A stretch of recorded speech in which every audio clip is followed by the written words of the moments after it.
Hi everyone, welcome to Easy Peasy with the Smithsonian. I'm Allison Leitner. I'm an instructional designer here at the Smithsonian, and I'm here today with my colleagues Ashley and Briana. In this webinar series, we're going to be modeling some of the Project Zero visible thinking routines. These routines are often done in person, but they can be a really powerful way to engage with your students in an online environment as well. And so that's something we'd like you to be thinking about and as we're modeling the routines. So in the spirit of modeling what you might do in the classroom, we wanted to start off with the social emotional learning. So go ahead and in your chat, think about a place that's meaningful to you and type that place in the chat. So I'll give you a couple minutes to do it. As you're thinking and as you're typing, be looking at the other responses that you see. And we're going to revisit this idea of place throughout the routine and then also at the end. So go ahead, keep thinking, go ahead and feel free to type your answers. I'm going to throw it over to Ashley and Briana so we can get started. Sure. So hi, everyone. My name is Ashley Naranjo. I am a museum educator with the Smithsonian Learning Lab, and I'm looking forward to spending the next half hour with you looking closely at one portrait.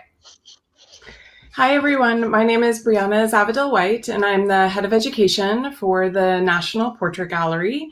The mission of the Portrait Gallery is to tell the story of this country through the people who have shaped it. And we are also looking at the work of living artists. And one of the exhibitions that the Portrait Gallery hosts every 3 years is through a national portrait competition. And so the work that I'm going to be highlighting today is in that particular portrait competition, which is actually on view now until the end of August. So Ashley, if you could pop up the image, that would be wonderful. So today our focus is going to be on the thinking routine claim support question.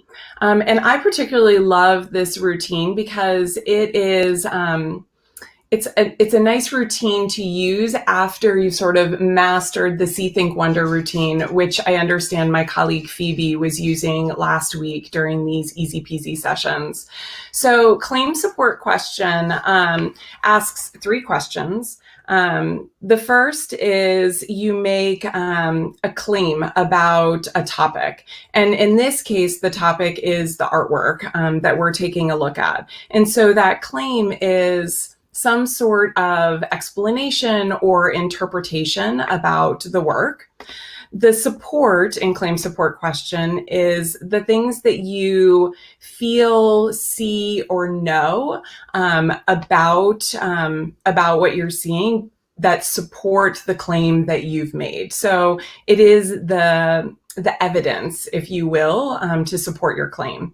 And then the question portion is what's left hanging, what's not explained. When you think about that original claim that you've made, what do you still want to know? So I want to first model my own claim support question with this work and then pose it to Ashley and to all of you.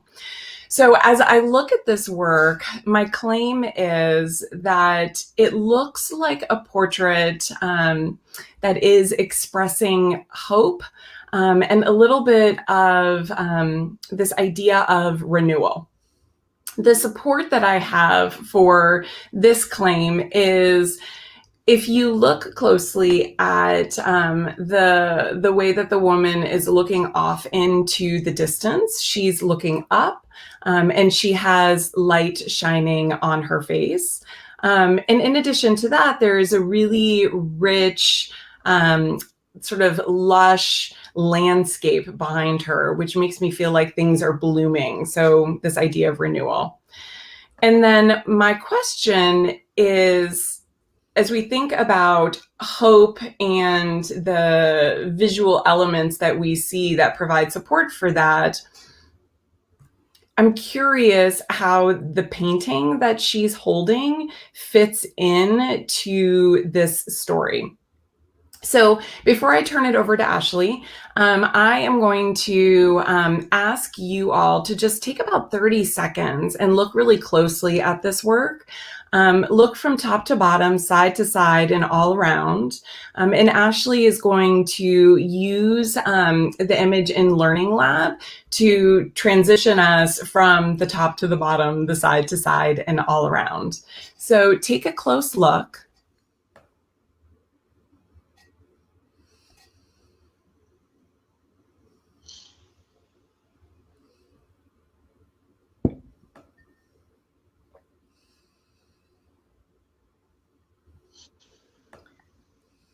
And as you're looking, be sure to think about the visual clues that we see in portraits to tell stories.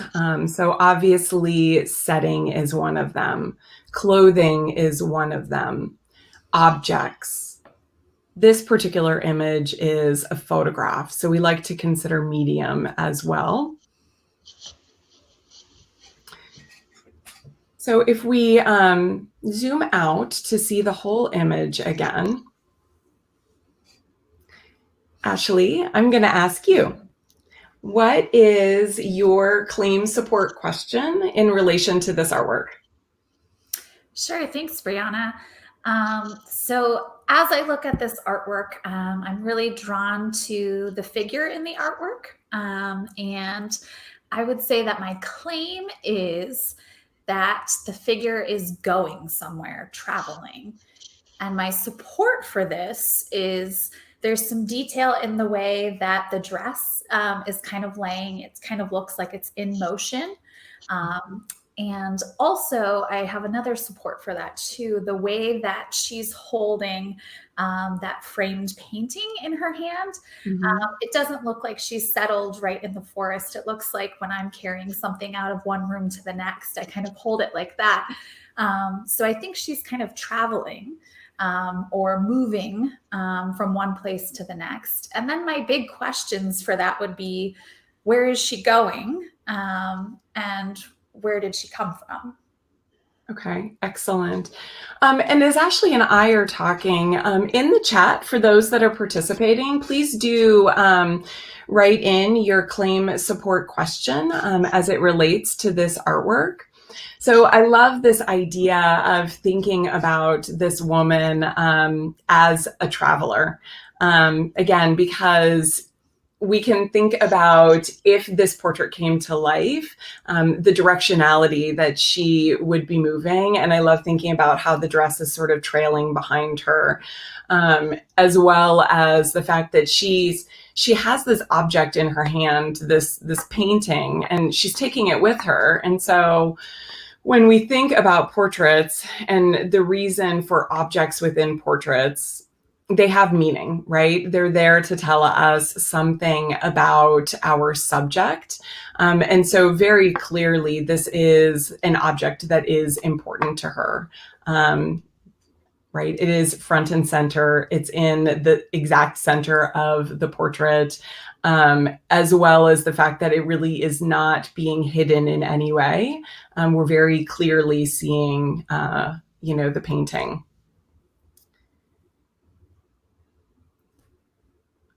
I'm seeing from... So Jerm Miller's written and said, he receives the photograph as the woman paying homage to her, possibly her ancestral home. Perhaps the people in the painting are her distant relatives. Excellent. Excellent. And then what sort of question do you have in relation to that? I think one of the beauties about claim support question is this idea that, we have this thread that runs through the routine from the beginning to the end. So perhaps the people in the painting are distant relatives. Okay. And then Dominique is, excellent. Yeah. Dominique says the woman may have left behind who's ever in the painting she's holding, and she's bringing the painting with her to remain close to them. Okay, excellent. Derm's just following up. She's proud of her heritage, judging by the antebellum dress she's wearing. Excellent. And that is a wonderful observation about this work, is the clothing that she's wearing. It is antebellum. It is 19th century. This is certainly not something that we would see very often today.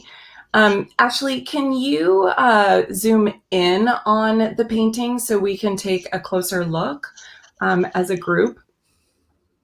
I'm going to get as close as I can. Thank you. All right. So that might provide a little bit more context for some of the folks that have been mentioning the painting in the chat. Mm-hmm.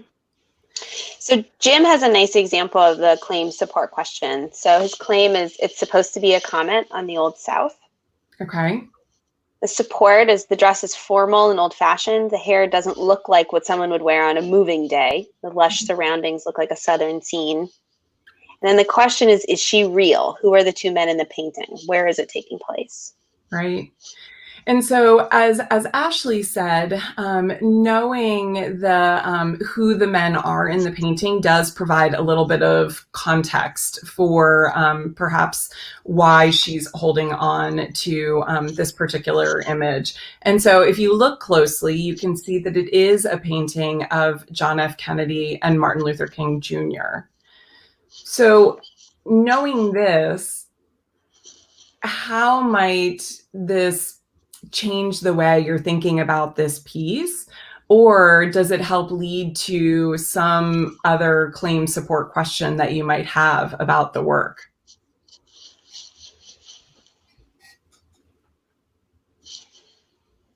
What do you think, Ashley?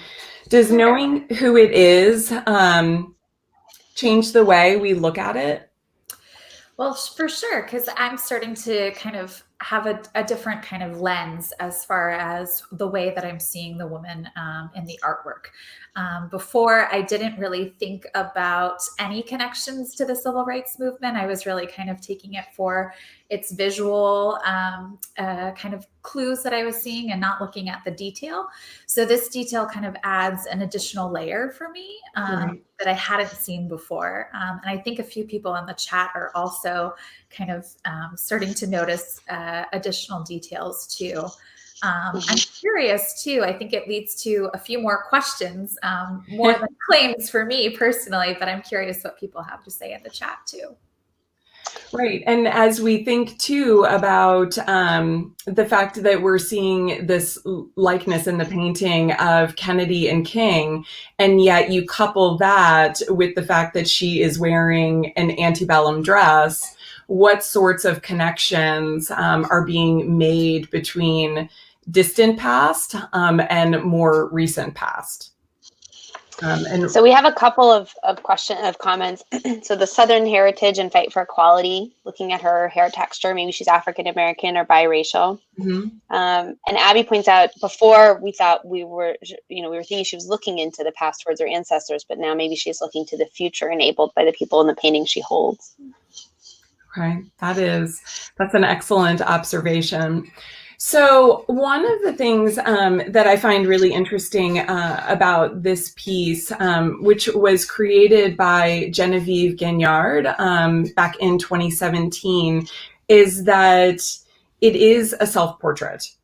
And so when we think about this image as a self-portrait, what might she be trying to explore?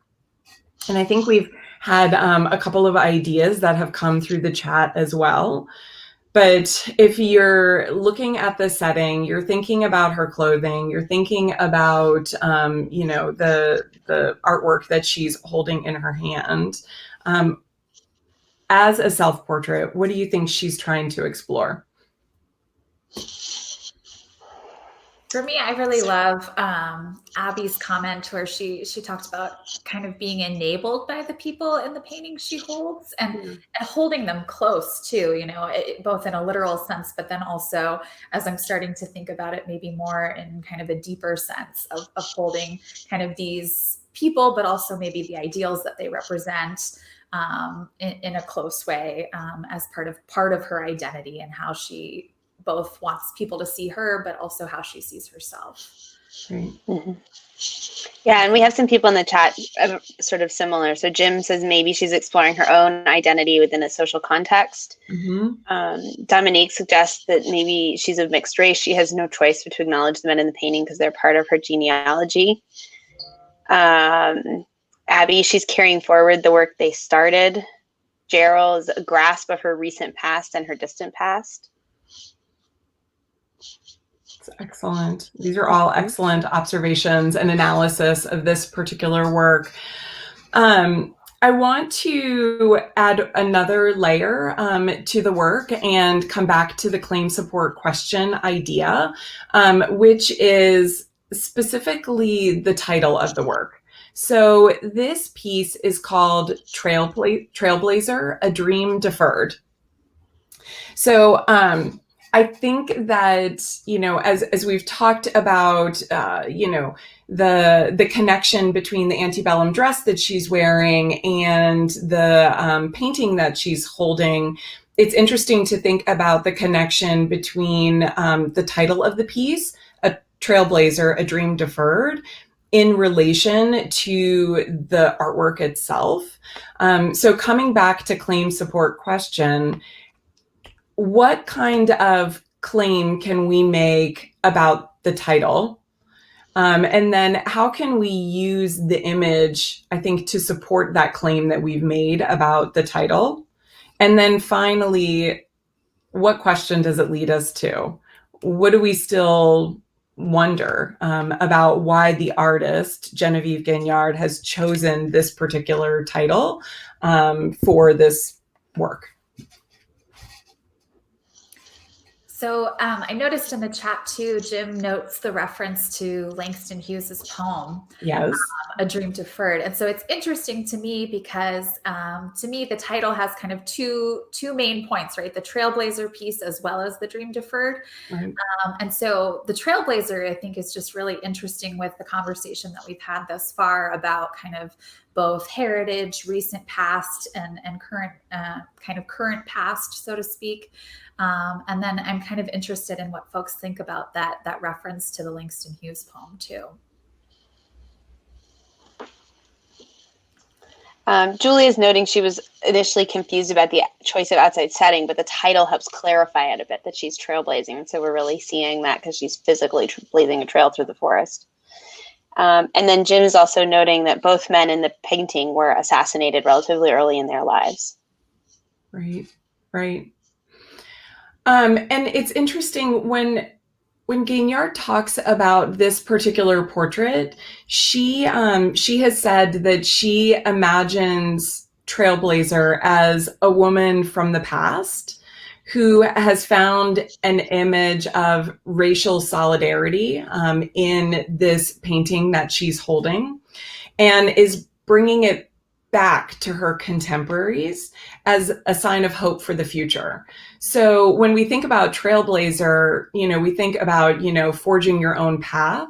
But in this sense too, she really is thinking about Trailblazer as somebody who is traveling through time.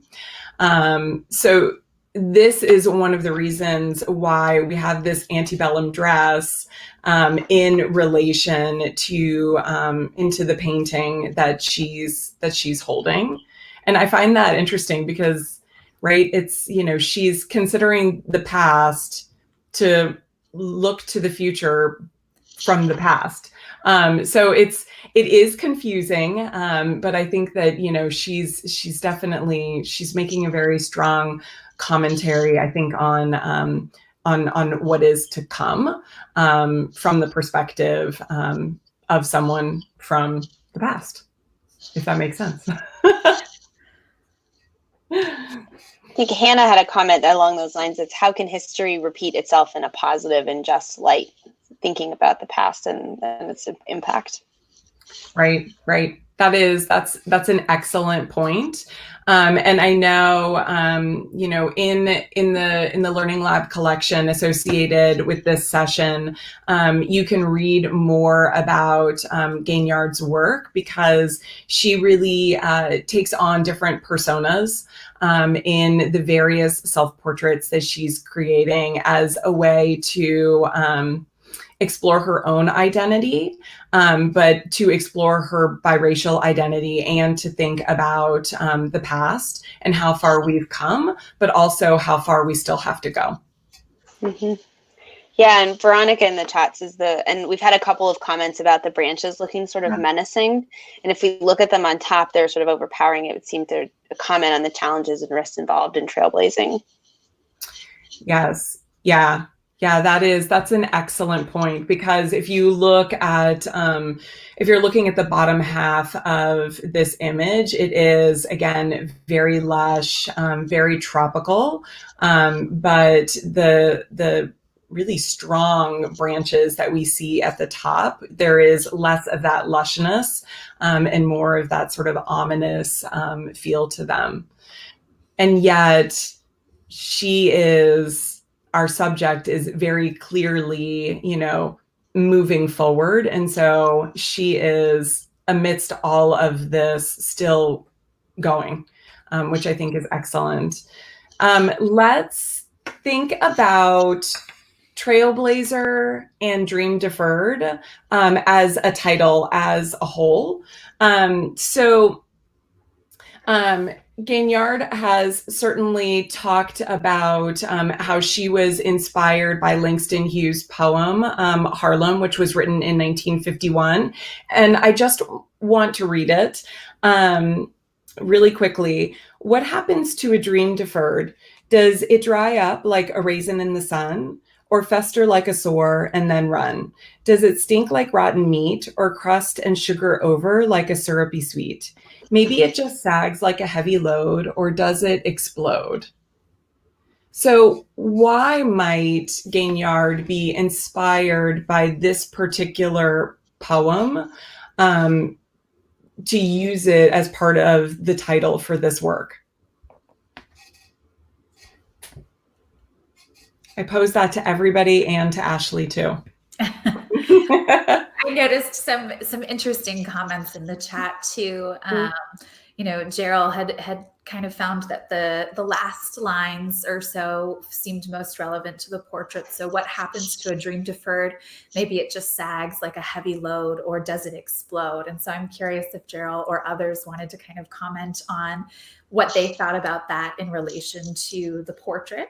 And I also saw, Jim's comment that's kind of sticking with me as well, where we often think of history repeating itself, and that's kind of a negative connotation most of the time when we're saying, history's repeating itself.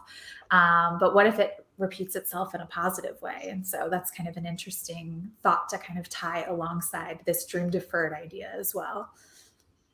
Right. And definitely going back to Gerald's comment, along with the branches at the top that we were talking about, I mean, we can certainly start to make connections, right, about the sagging like a heavy load. I think that it's definitely an interesting connection to make. And I think that one of the reasons why I think it's so important when using this piece in the classroom is really because, we can make that text to image connection. So I would encourage people, if they do decide to use Trailblazer, A Dream Deferred, to make sure that that they're also reading with their students Harlem by Langston Hughes, because I think what it does is it adds another layer, right, to our understanding, or it can add another layer of questions that we might have about what Genevieve Gaignard is thinking in this work.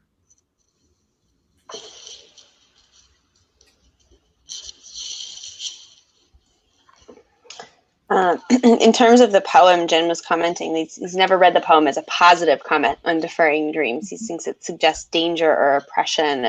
It's warning us. But it's interesting to think about the past as something that's with us, that can't be ignored, and that must be confronted, and that we have to figure out how to accommodate it. Right. That's an excellent observation. And I think it could be a really interesting debate and conversation in the classroom, thinking about, the title that she's chosen. And if students disagree with the title, to think about how we might retitle it to something else, right? What they're thinking. This is one of the reasons why we didn't start off by showing everybody the title, because we wanted everyone to focus specifically on the work itself. Because just like the poem adds another layer, I think that the title also adds another layer to this work.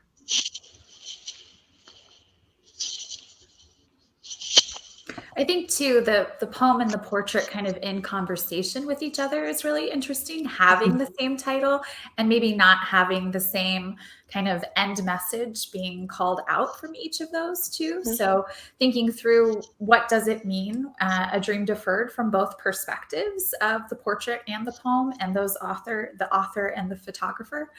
And so thinking through, what was the meaning intended by this photographer or portraitist, when she chose a dream deferred. It seems to me like she's kind of taking back that idea of a dream deferred and really kind of turning it on its head a little bit, which is kind of interesting to me. Yeah. Gerald has an interesting, as noted, sort of using the past as a guide, and know your past or you're destined to repeat it. Just thinking about it in that way too. Yeah. And that's an excellent point, because the artist has said that the Trailblazer is setting the path for something new to move forward. And so I definitely think that, we're seeing elements of that within this piece, for sure.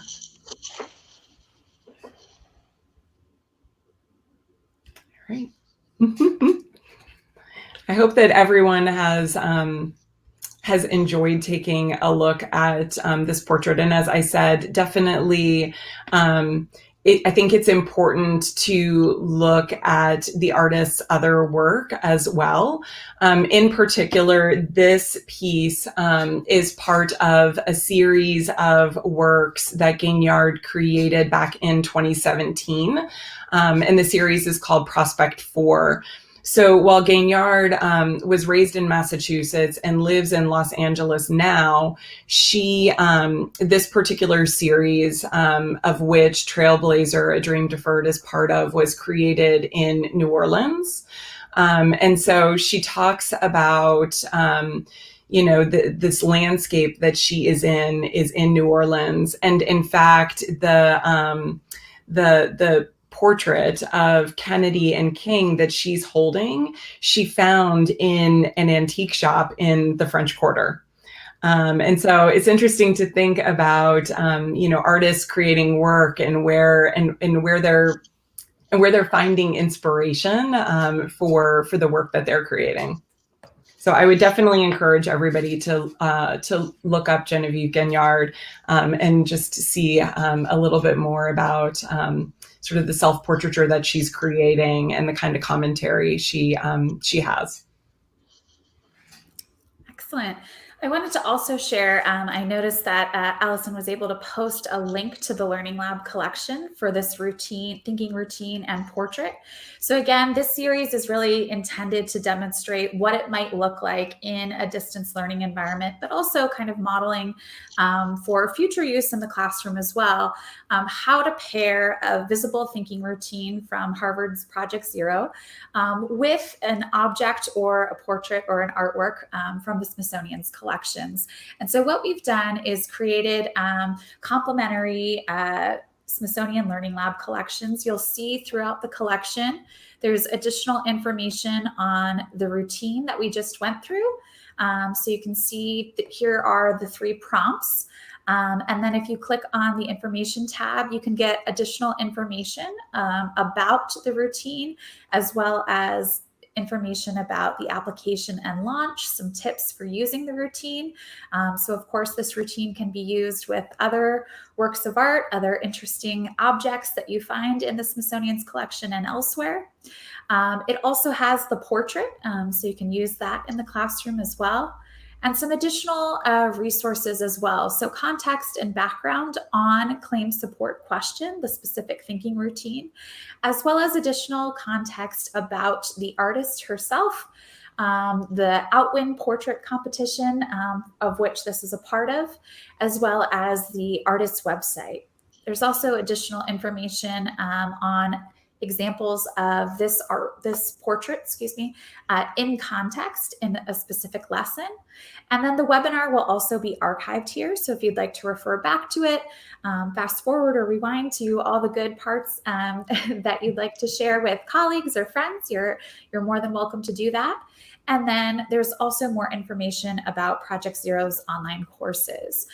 So this is linked in the chat box right now. It's also linked in the description of the YouTube video. So if you're joining us, I hope that you take a minute to kind of dig a little bit deeper and dive into some of these resources that Briana and our colleagues have curated for us. I think it's a great way to kind of think about how to use this in the classroom and in distance learning too. If there are any questions, I would love to take a few questions with the limited time we have. I know it's just about 1:30 right now, so for those of you who are joining us for just the 30 minutes, we appreciate your time that you've joined us as far as kind of participating in the facilitated routine. But if there are questions, please feel free to use the chat box at this time. We'll stay on for a few extra minutes to answer your questions. We're thrilled to have everybody. All of the conversation was just really wonderful. I thought it was a great way to really dig into the portrait. Allison, do you want to close too? I know we started with a socio-emotional learning routine, so I wanted to also end too. Yeah, so I think just to sort of wrap up and bring it full circle, we started talking about, I asked you to think of a place that was particularly meaningful to you. And we've talked a lot about place through this routine and with this portrait. So as you go away and for the rest of your day, think about how we connect to a setting and how you connected to that place at the beginning of this webinar and how that affected the way that you looked at this artwork that you were already sort of thinking about an important place to you. So we have a question in the chat, so we'll go ahead and ask it. So Jim was asking, Briana, why did you choose claim support question for this artwork? Sure. So I know that Phoebe had used See, Think, Wonder last week. And I think that as museum educators, we're very often focused on the observation before interpretation. And I love claim support question because it sort of asks you to do the opposite of it or to think about them in tandem. And I felt like this particular routine was sort of a nice second routine or a nice building block after See, Think, Wonder. Because, I think that this idea, right, about how we analyze and how we interpret is really important. So I thought that, doing this one after See, Think, Wonder was sort of a good thread. Can't wait to see what happens next week. I think too, Briana, what I love most about this routine paired with this photograph is the idea that, it's kind of an interesting photograph. The more you look at it, the more you look closely, it's almost kind of magical. It's kind of this, portrait that all of a sudden you start to notice certain details that maybe don't add up to what you thought they were in the beginning. And so for claim support question, I think it helped me in starting to make some claims, but then really have to think about what details I was looking at that made me think that. And so it kind of forced me to, like you said, do the opposite of See, Think, Wonder, where I'm just noticing everything. And I'm starting to kind of make sense of some of those details in a constructive way. So I really appreciated the pairing too. Yeah. And Ashley, that actually leads really well. Hannah had a question here. Sorry about that. What's the difference between See, Think, Wonder and claim support question? I think we've alluded to it a little bit, but I think maybe we can hone in on that.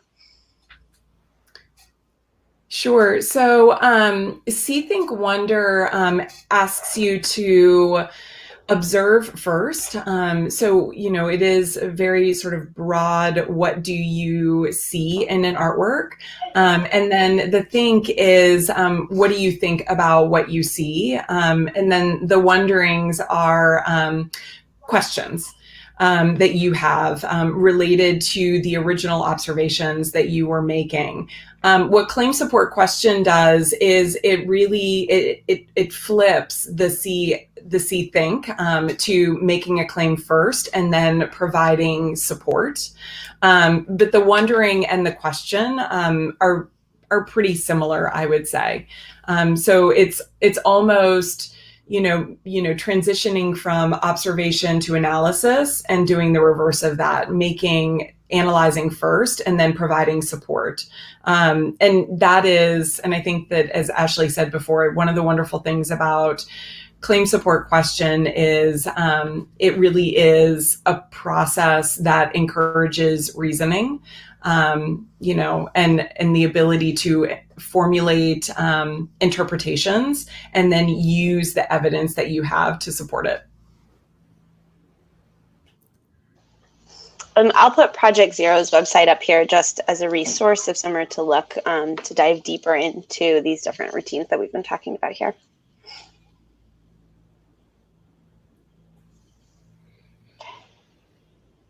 All right. Well, I think it's time to wrap it up. Thank you so much, Briana and Ashley. Thank you for everyone who joined us. We hope to see you on Wednesday at 1 p.m. as well, where we will be hearing from a colleague of Briana's and we'll do another claim support question. Thank you. Thanks, everyone. Thanks.